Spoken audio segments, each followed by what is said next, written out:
Welcome to Pop Culture Retro, which was recently voted the 15th best podcast by the residents of the Golden Years Retirement Community in Boca Raton, Florida.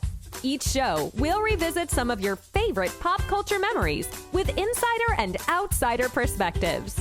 Now, please help me welcome your hosts, Ike Eisenmann and Jonathan Rosen.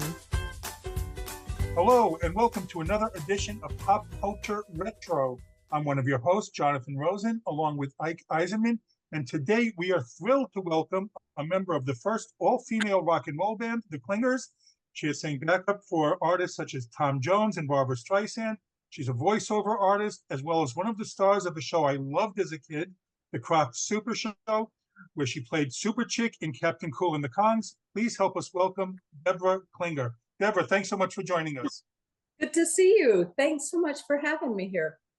Well, you have such an interesting career. Reading everything about your story is fascinating, so we'll try to get to as much as possible. But to start with, you come from a musical family. Your mother sang as well, and did she perform on her own before? My mother sang with her sisters, but just at church and locally around town. And there were three of them, and they sang. And then she kind of carried on the tradition when she realized that my older sister was harmonizing to the radio, and she was like, wow, this kid is amazing. So she started singing with her, and then they added another child, and then they added two more children, and it became the Clingers. Wow. Well, when did you first discover that you had a talent for singing also? Well, I joined the group when I was 4. And we did a little show in Utah, Orem, Utah, called the Orem Farm Festival. And that was the first show I did with them. Oh, wow. So, and go ahead, sorry. Go figure. But we were farm town. So we did I Walk a Mile. We did, I can't remember some other songs that we did. It's too long ago. Well, how did the idea to start a barbershop quartet? How did that start coming about? Well, we would sing all over Utah, and we sang at a function where this man heard us sing, and he realized that we had talent, but we were only singing 3-part harmony at the time, and there were 4 of us. So he asked my parents if he could work with us and teach us 4-part harmony. His name was Val Hicks. He also coached the Osmonds Brothers, and you know that group. Wow. So we sang together a lot, and he taught us. He would come down weekly from Salt Lake to Orem, and he would teach us 4-part harmony. Wow. Oh. Well, you knew the Osmonds when you were performing in Utah? Yeah, we knew the Osmonds because they were taught by Val, and we were also taught by Val. And they lived in Ogden, way up north of Salt Lake. We lived in Orem, way down south of Salt Lake. And he would go to both of our locations, and then sometimes we would meet and we would sing together. And the first show that we did in California on TV was the Andy Williams Show, and it was because we knew a song together with the Osmonds called These Be the Good Old Days 20 years from now, and now it's been 60 years from then. Anyway, and we were on the show, and we performed that with them. And go ahead, sorry. What? No, go ahead, sorry. Well, then we went from that show, and we went to the Danny Kaye Show. Right, we were going to ask you about that as well. I do have to ask first before beforehand. From my daughter's absolutely obsessed with the Osmonds. So, what were they like, and what was it like singing with them? Oh, they were precious. They were very talented, and we would have a great time together. We not only sang with them, we would go over and have, get-togethers with them, because they were all boys and we were all girls. So it kind of worked out that way. We would meet them up at Bear Lake, and we would have a week long singing and playing and fun together. So it was great. They were really nice people. Well, in order to pursue these television opportunities, your family moved to California primarily to pursue singing. Was anyone nervous about making that move? Well, I was only like 9.5, so I don't really remember being nervous. I remember being excited. I mean, it was a whole exciting thing for me. I'm sure my parents were nervous about making this move. And my father, he was, I think he was an appraiser, and he appraised and was an electrical engineer for Orange County. But then when we got the Danny Kaye Show and we became regulars on that show for a couple of seasons, he had to quit his job because he had to be with us, because my mother had 5 other children at home that she had to be with, because I'm from a family of 9 kids. So in show business, you have to have a guardian with you at all times. So when you're underage, so he quit his job and he became our manager, our personal manager. And he's the one that, was with us and helped us, and what better person to be there, but your dad, to kind of save you from all that show business stuff. Most definitely. So you got, you were an actor as a kid, so you know how it is. It's kind of crazy out there. So you got onto the Andy Williams Show because of the Osmonds, or they just saw you separately, or how did that work? What happened is we all moved to Utah. We all moved from Utah to California, and they got the Andy Williams Show, and we went to see them film their show one night. Wow. And after the show, they invited us down, and the audience, it was really interesting in those days. The audience was right there on the stage. So, you were filming with the audience there, and actually taping. It was taped. And they invited us down, and they said, hey, Andy, we know a song with the Clinger sisters. Do you want to hear it? So we sang it with them, and the next week we were on the show. Oh my gosh. Well, yeah. So, what's it like for you to suddenly be on a show that you probably watched many times before? Well, it was very, at that age, I was it, and you can see in the taping of the show, I was a little nervous and kind of not really myself. I kind of stood there and just saying, I didn't really have much personality, because it is really overwhelming to be on, that big of a stage, and lights and cameras and all of that stuff, and you don't really know where to look and what to do. So it was fun though. We had a great time. And then we went on from that and went to Danny Kaye, and Danny never let us sing anything alone without him being right in the middle. If you see any of those performances, he was very much part of that group, part of us. Just a little caveat about the whole Andy Williams and Osman whole situation. So years later, after we did that show, my sister Lisa and I were hired to work for Andy Williams and work for him in Vegas. So we did that show, and he took me into the dressing room after one of the shows, and he goes, do you know why you girls weren't asked to come back on the show, on the Andy Williams Show? And I said, well, I have no idea. I just thought we, got scooted over to the Danny Kaye Show, And he goes, you girls, when you were on my show, I wanted you to be on the show. I wanted you girls to be on the show with the boys all the time. But Mr. Osmond Oh my.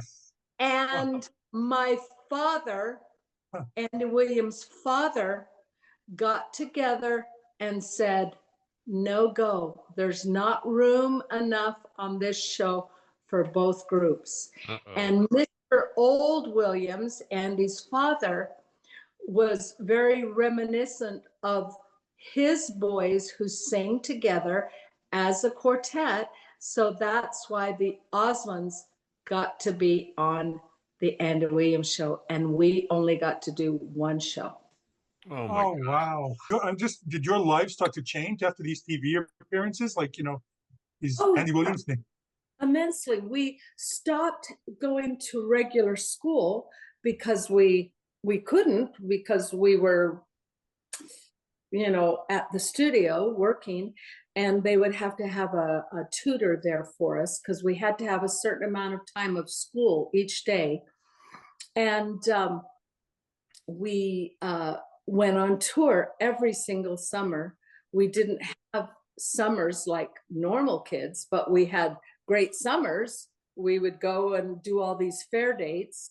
And so we would be walking the midway on the fairs and having a great time, and then do performing at night. And it was like, it wasn't a regular childhood, but it was fantastic. It was a fun, very different. And you also performed alongside the Beatles? Actually, we did not perform alongside the Beatles. No, I met Ringo at I think what's the hotel in New York that's really famous? Is it the Waldorf Astoria? There are so many famous rich. Yeah, that's a good one to land on, though. Well, what happened was we never performed with the Beatles, but they did an article in one of those teen beat magazines called "The Clingers versus the Beatles. It's War," and we're like, what's funny is they had this little thing you could send in. Of course, everything was mail back then, and you'd fill it out and send it in. And because we had been on Danny Kaye so much and were very well known in the States, we won. But that's before the Beatles really got famous, okay? Yeah, I think they did okay. We won. You did. You beat the Beatles. Yeah, it's so funny. So you came from this, so you're in a barbershop quartet, and this is fascinating to you. You come from a Mormon background. So how did the decision come to start changing to rock and roll music? And was there any resistance by anyone to making that change? Well, at first, our father resisted, but when we did a fair date, and we were the headliners, okay? This is what's crazy. We were over at the grandstand show. In fairs, they have different shows going on periodically and at different places, the Hippodrome, the grandstand, whatever. And we got a certain amount of kids to our show, but mainly it was parents that came to our show because they watched the Danny Kaye Show. And that was an older group of people, parents. So we heard about these boys that were playing down the fairgrounds from us. And we went over to see them, and the girls were going berserk. The kids were going crazy for this little goofy rock and roll band. And so we told our dad, and we had talked to him about this prior to this happening.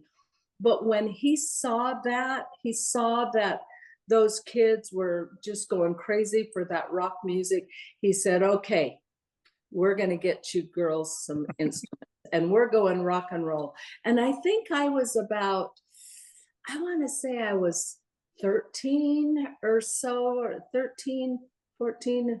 And we came home from somewhere, and the whole front room was full of instruments. And my sister Patsy, she always, was drumming on things. So she picked the drums, and Melody picked the guitar because she played the guitar. And my sister Peggy played piano, so she played the keyboard. And so the thing that was left was the bass. But the thing that is interesting about the bass is, as a kid in Brea, California, I was in the orchestra in 5th grade, and I didn't want to play cello or anything like that.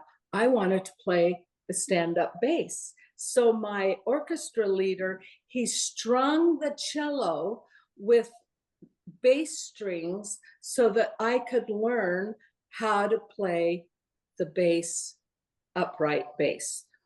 And so I was destined for the bass, right? I don't know. I left that school after a year because I went into 6th grade, and they didn't have orchestra in junior high. Oddly enough, they had band. Well, you opened for the Righteous Brothers. How did that come about? Well, I'm trying to think how that came about. I think we auditioned, or they came to see us, or I have no idea how that happened. I don't know. Maybe our agent got us booked with them, but they were awesome to work with. They were gentlemen. We went on I think it was a 2-month tour with them for colleges, and it was all down south and mid east, over in that way. We did it, and they thought we were great. They carried their musicians with them, so all the musicians thought we were amazing, and they really realized that we could play our own instruments, because a lot of people like Bill Drake, who was head of the airplay at the time, on radios, he wouldn't come and see us. He wouldn't come and even know that we were a real thing, that we were not a hype, that we played our instruments. I mean, we were before Fanny, we were before the Go-Go's, we were before all those groups. We were in the mid 60s, and those girls, we kind of were the trailblazers for them. Now, why wouldn't he come see you? What? He just wouldn't come and see us. Our agents tried to get him there, and he would not come and see that we were a real thing. It seemed like you had a lot of that in your career, because I was reading that, in the Smothers Brothers, they wouldn't let you play your own instruments. I mean, what reason was that? No. What Well, reason was that given? Yeah, but back then it was a lot of that. If you remember, well, you don't remember because you're not that old, but back then, when you did TV shows, guest spots, you usually played to your music. And so on one of the songs, they did let us do our vocals, live, but most of the time we just lip synced to that. We did play our own instruments and do it live on the Barbara McNair show, and on the Pat Boone show, and on a couple of other shows that would allow that, but for some reasons the Smothers Brothers would not. And you were supposed to host the show as well? Well, what happened was we were supposed to have the summer replacement. Back then they would have their season, and then every summer there would be a summer replacement show that would take that slot on the air. And we were supposed to do it with Goldie O'Keefe and some of the other comedians that were part of that whole group of people that did the Smothers Brothers show. And then they got canceled. Yeah, they got canceled because of censorship. Wow. They were censored. So Well, yes, they were permanently. political. They were too, Yeah. out there. And so we missed out on that show. Oh. It kind of is weird how, we were a little bit too far ahead of our time. And then that happened. And it was so interesting because we never got an album deal. We never got an album deal. So according to the internet, we are not the first girls band because we didn't have an album.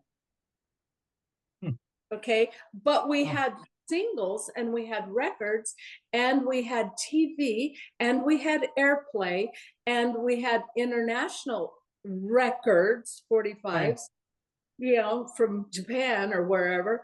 But we now are not considered the first all-girls rock band because we didn't have an album. Oh. What led to the group dissolving? Well, it was a few things. My sister Melody got married and moved to Colorado. And then my sister Peggy and I and Patsy, we continued as a threesome. But Peggy was very involved with her boyfriend, Johnny Symbol, and they were writing and singing together. And she really wanted to do a duo with him, which they did. They did an album called Symbol and Klinger, or Klinger and Symbol, I think it is. And then, we were all growing up and we were all kind of going our separate ways, and kind of guys got in the way, I think, a lot. With girls, guys got in the way. So we, and then I got a job when I was 18 with the Rock Flowers. Right. And that kind of took me out of, we had just finished recording a couple of songs together, my sisters, Peggy and me and Patsy. And then I got that gig, and it was basically just for commercials and just for these little dolls. It wasn't supposed to be a real group that goes out on tour. It was just supposed to be kind of for the little 45s that came with the dolls. And then it morphed into something bigger, and we got a gig to go on tour with Tom Jones for 9 months. So that kind of took me out of play of the Klingers. And by the time I got back, I think my sister Patsy I think she got married, and Peggy was with Johnny and they were doing the album. And I don't know, I really can't remember how it all went down, but it was a myriad of things that happened. Yeah, well, Yeah, sorry, go ahead. No, Jonathan, go ahead. I just want to mention quickly with the Rock Flowers, by the way, the songs are pretty good. I gotta say that. I think they're pretty fun. Peggy and Johnny wrote a few of them, on the second album. We did 2 albums, which is amazing. And they're both on Spotify, by the way. Oh, they are? Yes. Oh, well, there you go. I'm on Spotify. Well, how did that actually come about? I mean, the Rock Flowers, with the Mattel group and all that. How did that happen? I auditioned for it. Oh, and okay. I mean, that's what you did back in those days. You auditioned. You'd get the job or you wouldn't get the job. So yeah, I mean, it's weird. Thinking back, I'm thinking to myself, how did that come about? But I went in and auditioned, and I didn't get it at first. And then the girl who got it, she went on, another girl. There were 3 in the group. There was Rosemary, Lila, which was my character, and Heather, because we were Rock Flowers, get it? So, so we each had flower names. And then the one girl went on to get something else, work with someone else. And so they asked me back, and I did with them. And I'm the one who did the albums, the first 2 albums, well, the only 2 albums. And then when we went on tour with Tom Jones, another girl took Heather's place. So, because we had to be a real group then. So, so we had to be able to back him. We opened the show as the Rock Flowers, and then we would back our show. So it was pretty crazy. I want to ask one more thing about the Clingers there. You touched upon it before. Now, there are videos of the group performing, you know, the record of them at the timeline that you came out before all these other groups.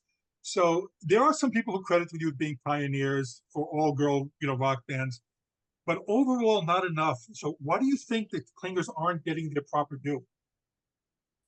I think it may be because the internet is saying what it's saying. I don't know. I have no idea why the Clinger sisters or the Clingers aren't getting the proper notoriety there. Okay. Oh. So going back now to the Rock Flowers.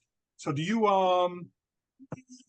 what was the whole thing, the setup like? So they just gave you songs to go perform along just to sell the toys? I mean, how did that process go?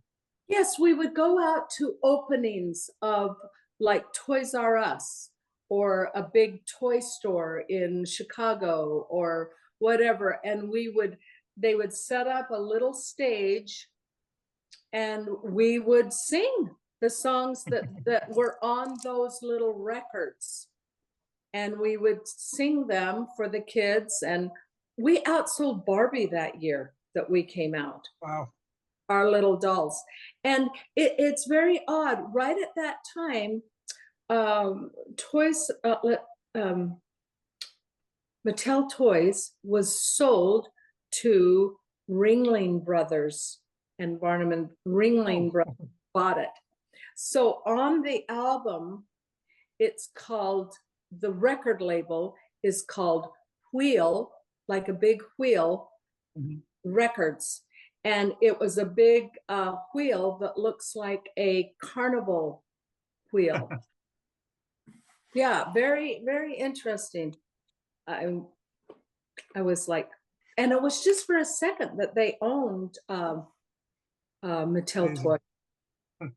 And we were during that time, pre and after we were during that time. But the records, the albums that we did were actually done by real musicians and, real, writers that wrote famous songs. And yet the little records were very, very cheesy. They were done very quickly in the studio and kind of, let's zip them out and put these on these little yellow and orange and purple records. Well, we probably already know the answer to this question at this point, but how did you come to be cast as Superchick in the Krofft Supershow? Well, it's interesting. It's kind of like that old saying, who you know. And so the Osmonds, actually 2 of the Osmonds, I think it was Merrill and Wayne, were doing the music for the Krofft Supershow. And they told Marty about me. And I did have to audition. And I went in and auditioned. And it was kind of a formality, me auditioning, because they knew I was a singer and they knew I could, do the job. And that's how I got it. That auditioned, and I guess Marty liked me and liked my voice. And so it's history. So I got in through. all of us were a, audition group. Everybody in the band auditioned for it. Were you familiar with the other Krofft shows at the time? Say that again? Were you familiar with the other Krofft shows? At the time, no. No. I was no. I was 23 at the time, 23. And so I wasn't into Saturday morning cartoons or any of that. I think I knew Land of the Lost. Was that out before us? But So so I had heard about that show, but I wasn't a real TV watcher. I mean, let's face it, back then I was working a lot, and through my childhood I worked a lot. So I didn't sit before a TV. We didn't even have a TV. This is a killer. We did not have a TV the first time we were on TV. Oh man. Went to our neighbor's house and watched ourselves on the Andy Williams show. Oh my gosh. But that's the way it was. Not everybody had TVs, in 1962. Yeah, no kidding. No kidding. It's fascinating to think about that, though. Yeah. So, did the Kroffts have a lot of involvement in the show, and what were they like to work with? Well, they were fantastic. I loved Marty, and Marty was more involved than Sid with us. Although Sid was there and just a darling, absolute the sweetest guy ever. And Marty was more of he was a little more the authority, kind of figure for me. That's the way I looked at it. And but he was there every single time we taped, every single time we did our skits. He was there. They did get us what do you call it? A coach, someone to work with us on our comedy, which was Harvey Lembeck. And the way we got him was because Michael was Captain Bull. So kind of a who you know. We got him to work with us, and we would go to his house and kind of work the sides and rehearse, and then we would go to the studio and tape the scenes.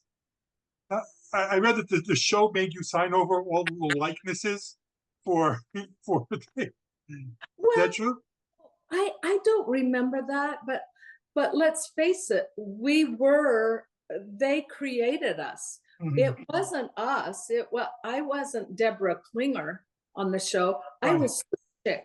So all of that likeness and everything was Superchick. And when I got in that outfit, I became that character, Superchick. They created that character. I kind of created my whole, little laugh and the way I would say things and stuff like that. But they created the character of Superchick. So it's theirs.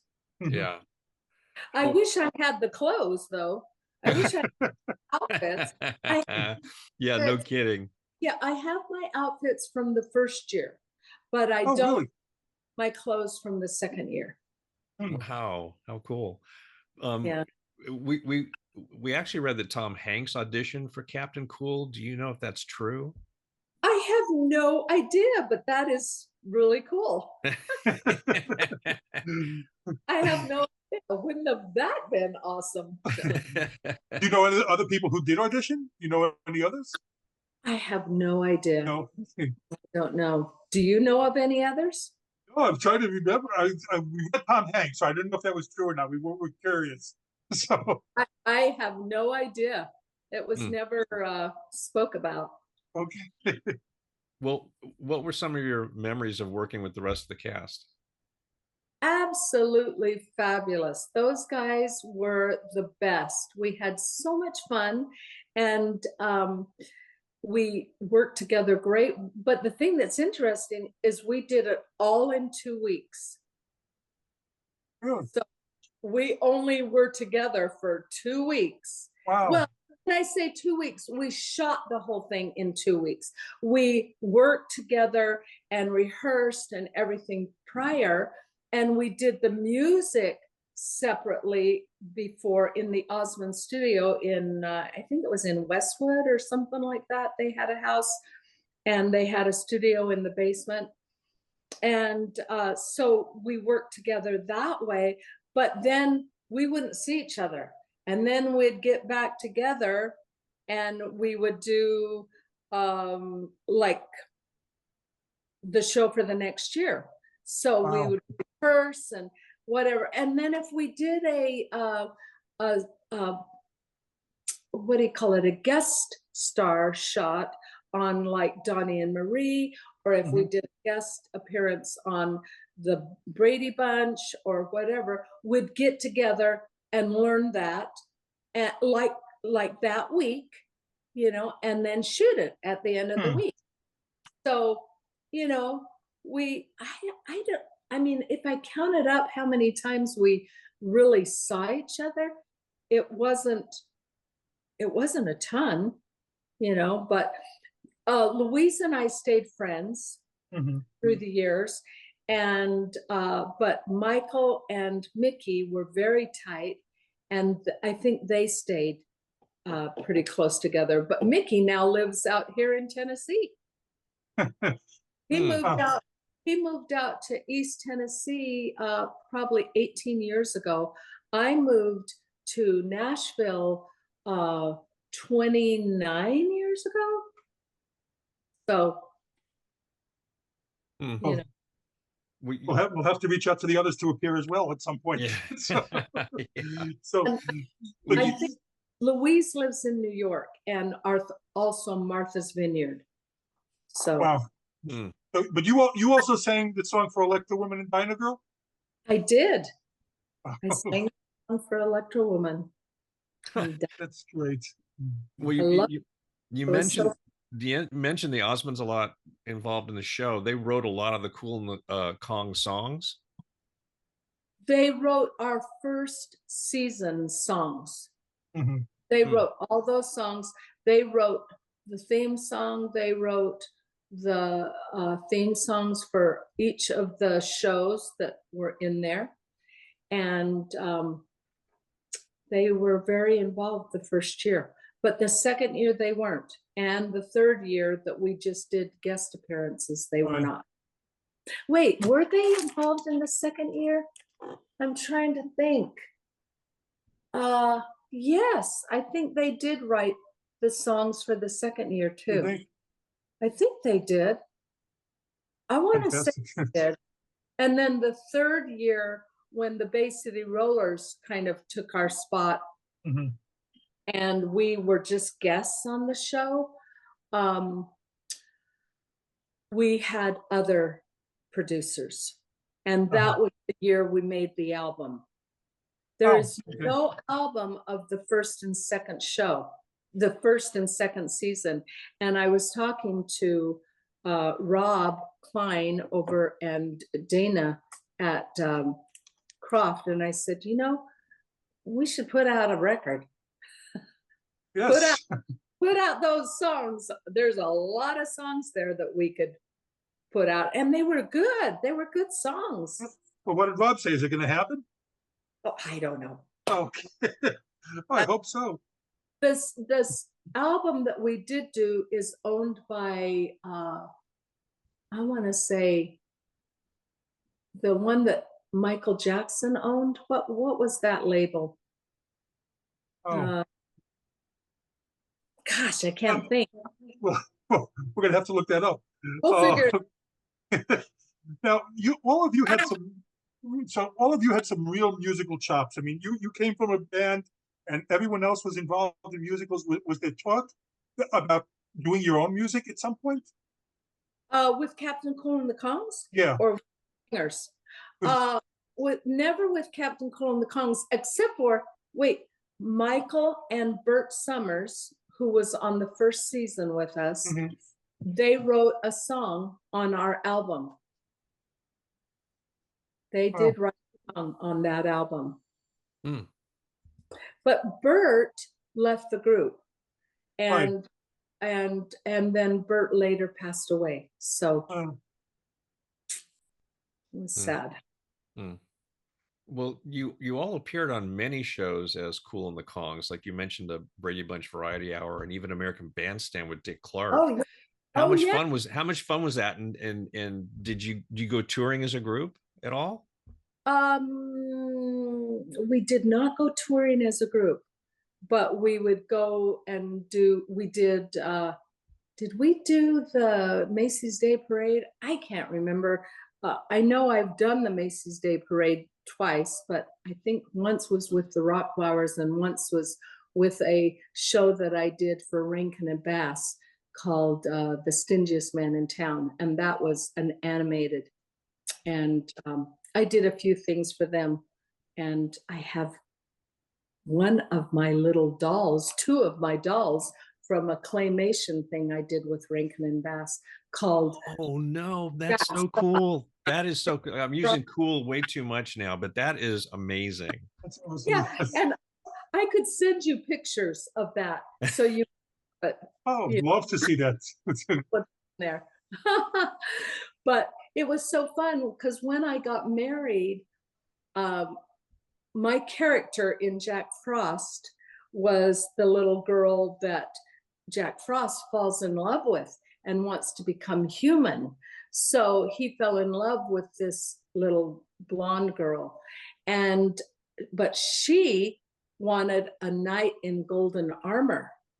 And so she finally found her knight in golden armor in the show. And so when I got married, Rankin and Bass were so cute. They sent me the knight in golden armor and the little doll that I portrayed in the show and said, "We're sending you your knight in golden armor because you finally found your knight in golden armor." So it was fun. It was That's really fantastic. Did you have a lot of interaction with the actors in the other Krofft shows? You mean the filmed ones, the action ones? Actually, no. No. We did not have a lot of interaction with them because ours was filmed in a studio, and theirs were filmed on locations. Mm-hmm. And like I said, we did ours all at once, and then they would splice ours into the show. So we weren't just this one big show. Right. Did it, time after time. We were put in. Well, we're dying to know, what was it like to record at the Krofft amusement park? Oh, it was awesome. It was so fun. I did an interview with Rob and the people over at Krofft Productions, and I said it was so amazing. They shut down the freeway for us to do that opening in Atlanta. And if you've ever been to Atlanta, you know what kind of traffic there is in Atlanta. It's just like LA. It's just like any big city. And for some reason, they had so much pull. Sid and Marty could do it. Marty could get anything done. And they shut down that freeway, and we got to go along this freeway with all these little kids following us like the Pied Piper, going to the amusement park. And the amusement park was awesome. It was in a like a big I want to say mall, like a great big huge mall. And then they would have different rides that were for Sid and Marty Krofft's amusement park. So it was fun. The Crystal Carousel, I think there was just tons of rides. So it was great. I loved it. I had a great time. And we went to a performance one night. Was it at the Omni? I'm trying to think. We left our hotel, or left where we were shooting at the amusement park. And then we walked across the street and went to a rock and roll show. And we were all in costume. we were all in our makeup and everything. So they just thought we were part of the show. It was great. We had a great time. Well, you said Bert left after the first season. Was any reason given? No, I don't think Bert was into this. He thought of himself more of a real, not an actor, but Marty found Bert. And Marty, I think Bert reminded him of himself. Marty, you know, he was tall, he was from New York, he was kind of this kind of really neat person. And I think Marty put him in the group because he reminded himself of him. And then I think Bert kind of wasn't into being in this children's group, so he left. You know, because he thought of himself as more than that. He was a musician, you know, he was a real whatever. But look at the Monkees. They were a put together group, and look at how huge they are. And yes. they were phenomenal. You know, we could have been the same thing, but there were certain people that didn't want that. Mm-hmm. Well, after the second season, you mentioned the format of the show changed to make it the Bay City Rollers as the leads of their own variety show. Were you given any reason for the change? And you mentioned all you were asked to do is guest spots on it. Well, I think it's because certain people in the group didn't see themselves as wanting to be that children's group anymore. And I won't mention names because that isn't cool, but we were offered a primetime show, and some people didn't want to do it because they were real actors and not just this made up group. So, but those things happen. Once again, foiled again.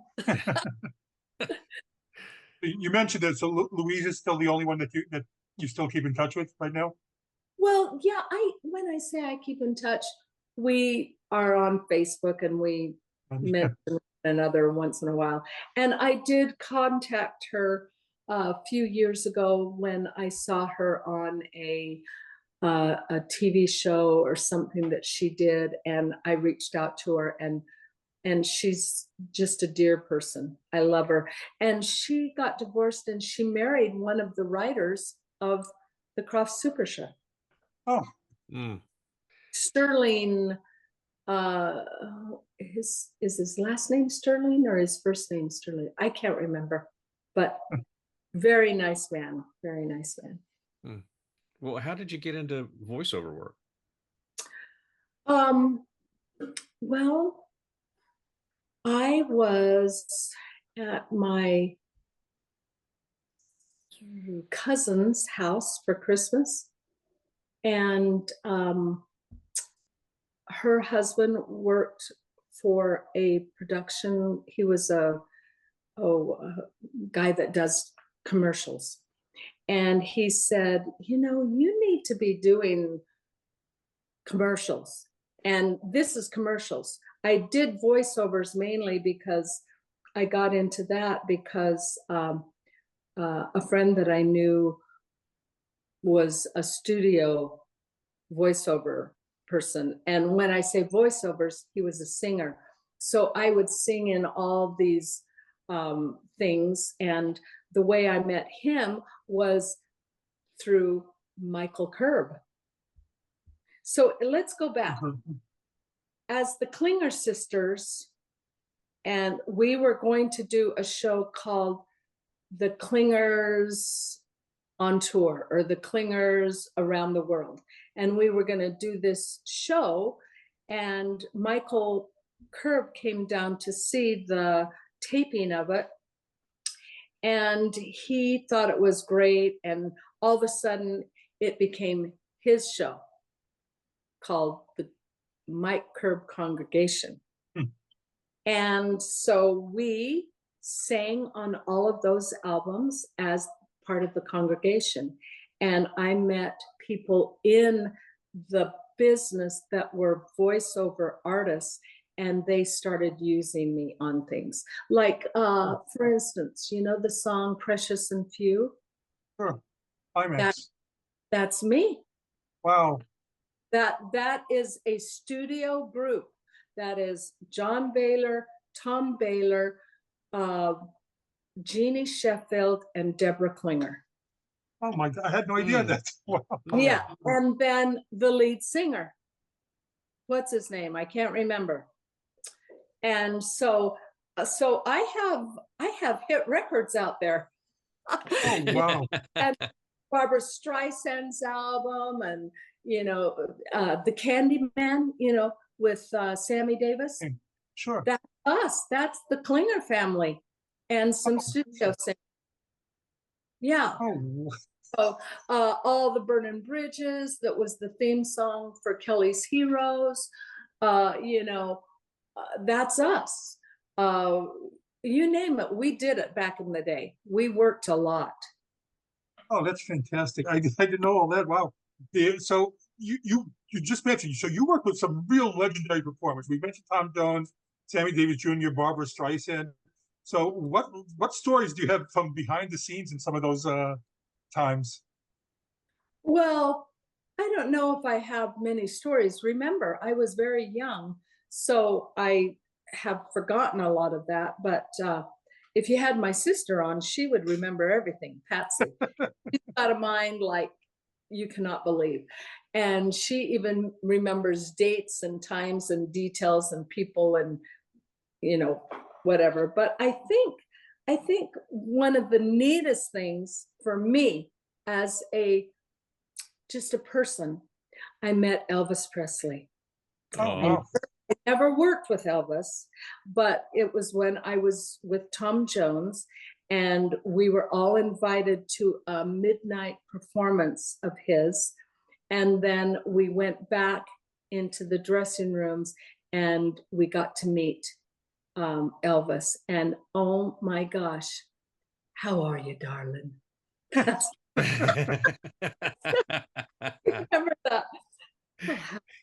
I wouldn't mind hearing him say that to me. Those blue eyes, wow.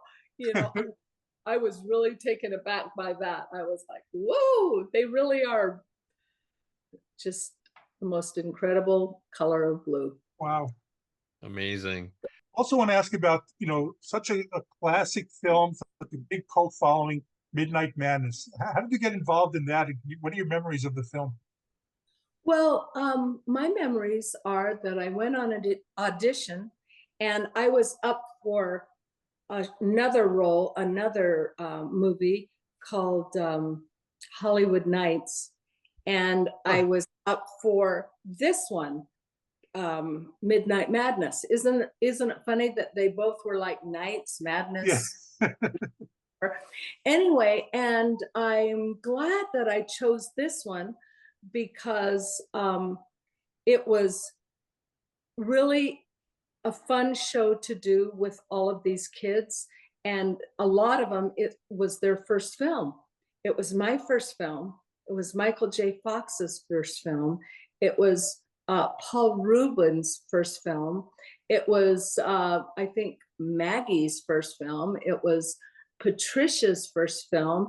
It wasn't Stephen First's first film. And it wasn't, I don't think it was David Naughton's first film. So there was a lot of us where it was our first film. And the thing that was fun about this whole show is it took place at night. So we shot everything at night. We didn't shoot during the day, worked at night. And we all worked in our own groups, separate groups here, separate groups there. And we worked with Michael Nankin was one of the writers and directors, and David Wechter.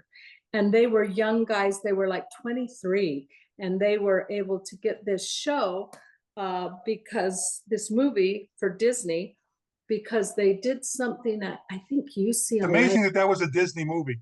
Yes, it was it was on Buena Vista because it was a little too racy, because there was a few things in it that were Disney approval. Anyway, and but we would have Michael sometimes as our director, and we would have David sometimes as our director. So it kind of gave a different feel to each one of our scenes, because we would have a different director. It was really fun to work that way. Well, had you known? I mean, David Norton had already done things. We've had David Norton on, and he'd already done things. So had you known a lot of the cast and some of your impressions of Michael J. Fox? Because who you shocked later on that he went up to this stratospheric celebrity. It was amazing. I was so happy for him. I got to spend a lot of time with Michael on this particular film because I did scenes with him, and he was the sweetest kid. He was absolutely just adorable. And he would sit and come to my dressing room, and we would talk, and mainly talk about girl stuff, like whatever he was going through. But he was a great person. I really enjoyed him. But you got to remember, back in the day, we didn't have cell phones to continually get a hold of someone or text someone or, hey, how you doing? Blah, blah, blah, blah, blah. So we just had phones, regular phones. And we were all working. We were all trying to get out there and work. So we didn't stay tight with each other. Mm-hmm. It just wasn't what we did. We all went our separate ways and were working. And he got pretty famous. What are some of your memories of making the film? Just that it was a lot of hours at night. I remember Golf World. If you remember the movie, we went to a miniature golf place, and I remember the Bonaventure was wild. It was fantastic doing those scenes at the Bonaventure. They say it was the most expensive day of shooting up until that point that Disney had, because it was so expensive. Because we had I think we had 5 or so different film crews working at the same time, getting different teams. Yes. Yeah. So it's built such a huge cult following now. I mean, were you surprised that later on? It does, and I was so shocked when we got asked to come out and do they had a showing of it, a screening of it at a little theater in Santa Ana, California, and they asked us as the actors to come out, be part of that, and I went out, and I was amazed. There were people from Ohio that came to that little screening. There were people from Texas, people from Tennessee came other than me. And I mean, it was so amazing how people came, and they were just lovely, lovely people. And they came in their red shirts, and they came in their game control shirts, and they came in their yellow shirts. And so there were all these groups throughout the audience that would, say, yay, during the green group's triumph. And so it was really a very remarkable thing that people still remember that movie, and it has such a following. I guess what happened was it came out, and then it just kind of fizzled, and then it came out on HBO. And so for people that are young in that time when HBO came out, there were only about 10 movies you could watch at the time. And Midnight Madness was one of them. And so these kids that are probably now about 50 something, they would watch those shows over and over and over again. And they became our dear fans. That I'm one of those, by the way. That's where I first saw it on at home. I was too young when it came out, I think, and I saw it in cable in the house. Oh, yeah. Probably sneaking it when my parents didn't know. Well, maybe because it was PG rated. Right. Yes. It was not a G-rated movie at the time. Do you still keep in touch with anyone from the cast or no? I did. I was best friends with Patricia. We moved here. I moved here in 95. She moved here in 96 with her husband and little boy. And we stayed dear friends. And I still talk to her son, but she passed away in 2020, December 25th, 2020. Oh. And I was her dear friend, went up to see her days before she passed. So Sorry. I stayed in contact with Patricia, and that's all. Just Patricia. She stayed in contact with quite a few other people, like the twins and I think Sal, the guy who was it Sal, the Hispanic kid that never said anything, but he was there with his knife. I have to remember everyone's name. In the Yes. blue group. In the blue. Yeah. Well, are you still making custom jewelry? I am. How did you know that? We drink and we know things. Put it out there. I just kind of make it for my own self and for my loved ones around me. But I've thought to myself, I need to do something with this stuff. I have so many pieces. It would be incredible to get it out there. But yes, I am still making custom things. Well, you'll tell us where people can find that. We'd like to hear. Well, I'll have to figure that out. Okay. It's up in my workroom. It's in my studio right now. Well, but what are you working on next? What am I working on next? Just being a fun grandma. We're having our 9th grandchild in June. Oh, congrats. And telling you, it is the best to be a grandma. Wow. That's fantastic. So going back to the Clingers one more time, Okay. what do you want fans to know, and what do you think the group's legacy is? Well, I want fans to know that we were a real group. We played our own instruments. We did write some of our own stuff.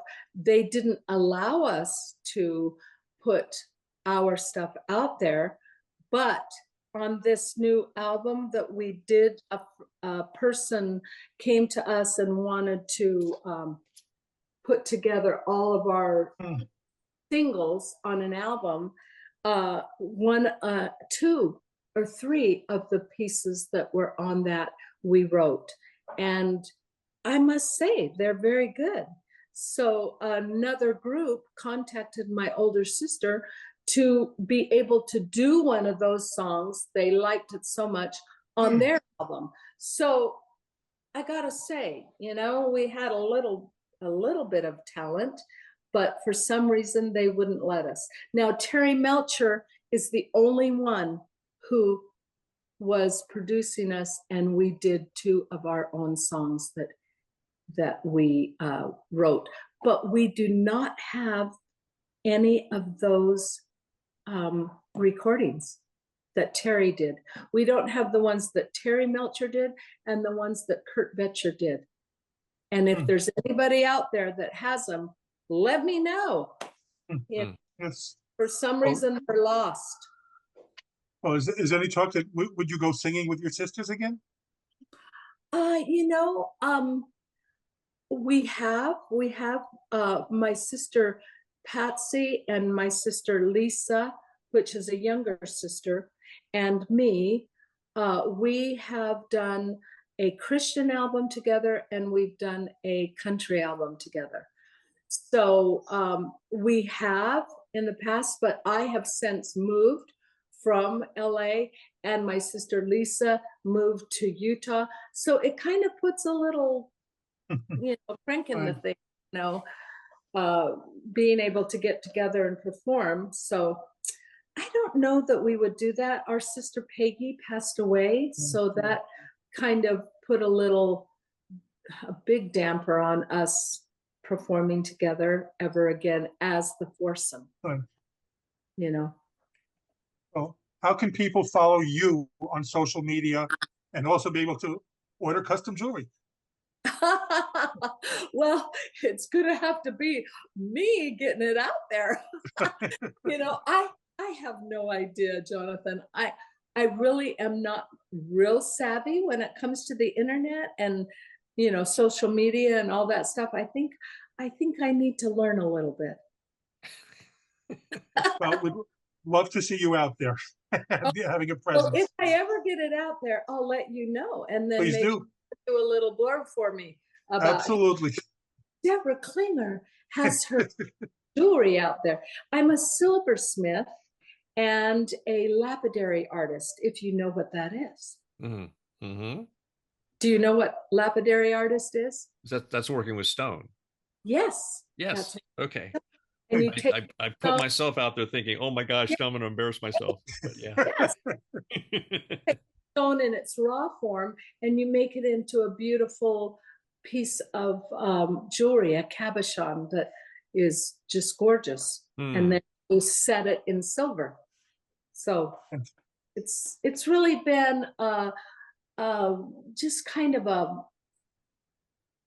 a Zen thing for me to do. I love it. Love it. Well, Debra, I want to thank you again for coming today. It was so much fun to get to speak with you and hear your stories. We were really looking forward to it. Thank you so much. It was fun to be here with you guys and get to know you. And I'm so excited to see how you put this all together. And I hope I gave you some good information. Yes, absolutely.